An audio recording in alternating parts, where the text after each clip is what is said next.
Okay, so we're talking about the key of E. We decided on the key of E, and we decided that we're going to enter on the E dot. So the E dot would be the octave dot.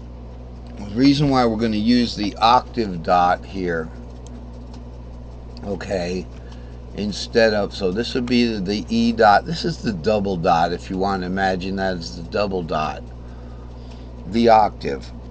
All right, so it'd be right up here, the E double dot here. You can see the two dots there, that E there. That's on my the new guitar, but it's got a problem because I didn't label it properly. That's always the case, you know. You find out later. And it's also missing my purple D's on a couple of the notes, so I'm kind of upset about that. So I don't play it that much, but you play what guitar you play, because the other one's hard to tune up again. So here's our E dot here. What shape are we going to play on this E dot? Okay, the reason why I'm up here on the octave is so we can access these notes right here. This C sharp, this F sharp, and I believe D has an E sharp, a D sharp. That's an A sharp. E doesn't have that, but E has. Let's see. We've got root 2, 3, 4, 5, 6, 7 root. So we've got this D sharp, you know, E. It has 4 sharps in it, okay? So we want to access these, so we go to the octave. If we did it down here on the fret nut, we'd lose 4 of its scale members in a pentatonic scale, unless you want to use the long pattern, the S3XL, in which we would start on root 2, 3, 4, 5, 6, and that 5, 6 can go be considered an A string pattern. A, the fifth of A is E, so we go into a 7 root 2 right there.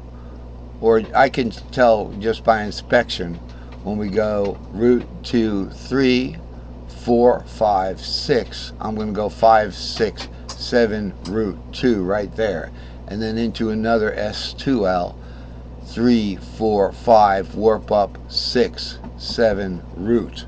So you can see how we're doing good there. Now let's uncomplicate this thing. If we want to play in the key of E, we're probably going to want to use the pattern that has the root E. Now there are other patterns that have the root, such as the G pattern.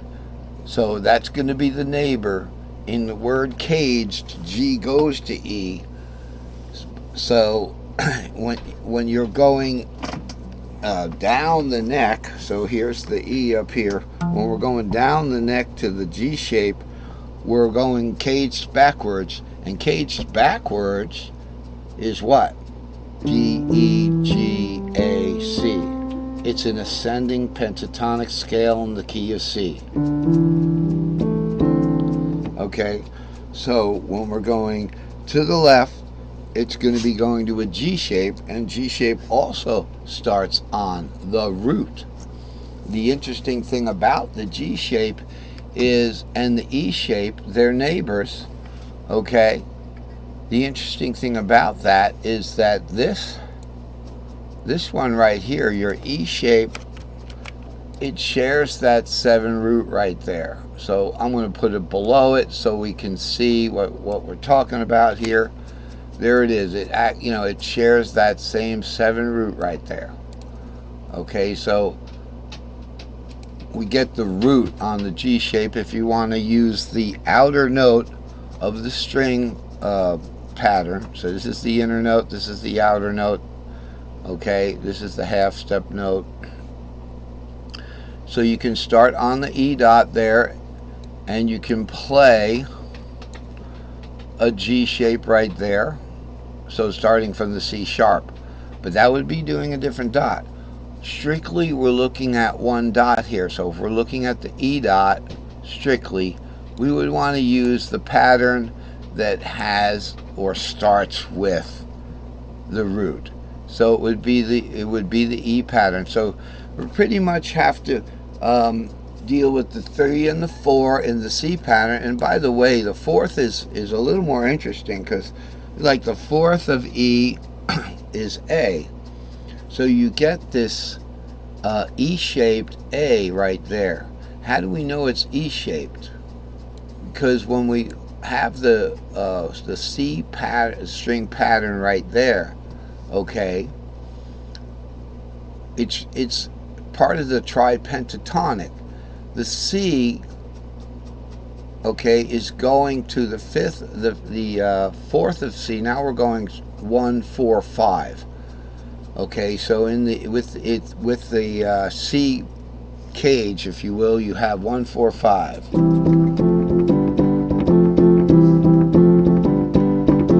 1, 4, 5. So we have a C-shaped C, we have a G-shaped G, but the F is going to take on the E shape. Okay, and that's once again because of the tuning peculiarities and making things fit into cage, and I've had many lessons on that. So we can't go to the old chart 61 and talk about that. But in the key of C, if you use this pattern, the third, or the Phrygian third, which is a C minor, it's going to be a C minor shaped E, and then we go to an E minor shaped E rather. The E minor in the key of C is going to be E minor shaped E, and then we go to an E major shaped F. So it's a little more interesting with the third and the fourth in the C pattern than it is with the seventh and the eighth, but guess what? It isn't. It's the same kind of relationship. It's just that we're looking at a Phrygian minor third here, and we're looking at a Locrian minor on a minor, which is a half diminished here. Okay, and then going to the root shape. So if someone says play in the key of E, okay, I'd rather choose a better dot to start on. So let's just change gears here. So if someone says play in the key of E, I know my E is here because there's a double dot there. So I would kind of want to go down from there instead of up. Going up into an E shape, I'm going to take the whole thing down an octave here and say, let's pretend this is that octave up here, okay? So it's a good learning tool, teaching tool, to have a guitar that can go all the way down to C. So in the key of E, pretend this is the double dot, so it would be 7 root 2. That is the strings fragment that we'd use, the E-shaped 7 root 2, because E is the root, all right, and I guess D sharp would be the 7th there. I mean, it's that simple. If you're up here, you can use the G shape, because as you know, in all G-shaped cages, and I'll show you this, okay, we have the key of E cage here. So here's the 7 root 2 we just played.